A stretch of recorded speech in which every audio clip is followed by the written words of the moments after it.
Тажик чегарасында ошо чегара кагылышуулары болгон, ал жерге катышкан 2022 ызычуулар ал жерде да катышкан болгон. Өзүмдүн ошо куралдаштарымды элекке каршы жоготуулар болду эми. Бул да бир суноо экен да Эмирбек беке. Ассаламу алейкум. Саламатсыңарбы? Саламатчы. Кыргыз Республикасынын чегара кызматынын кызматкери капитан Абдумсатов Эмирбек Эмилбекович ушу кыргыз элине кайрылып жаткан себеби ушу Кудайдан оорусуна түшүп ушу ооруп калдым.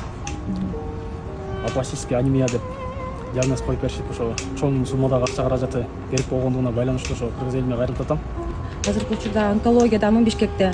Мына Эмирбек байкеш дагы ушинтип балактан келген сыноого калып калыптыр.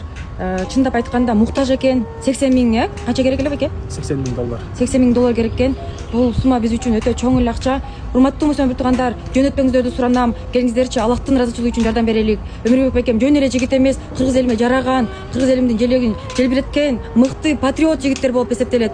Эмирбек беке, сизге ишенем, буюрса акча чогулат. Келиңиздер, хотя бы ким акча бере албаса, дуаңыздарды бериңиздер суранабыз. Азыр чындап муктажбыз, Эмирбек беке. Ушул леченияңыз каяктан өтөт экен айтып кетесизби? Леченияны Турциядан өтмө болуп атат. Турциянын ошо клиникасы менен байланыштык. Ал жер ошо 80 миң долларды эсептеп берди. Бул таза леченияныкы депчи. Урматтуу мусулман туугандар, Эмирбек беке өзүнүн реквизиттерин коюп кетебиз. Келиңиздер, Аллахтын ыраазычылыгы үчүн жардам берелик.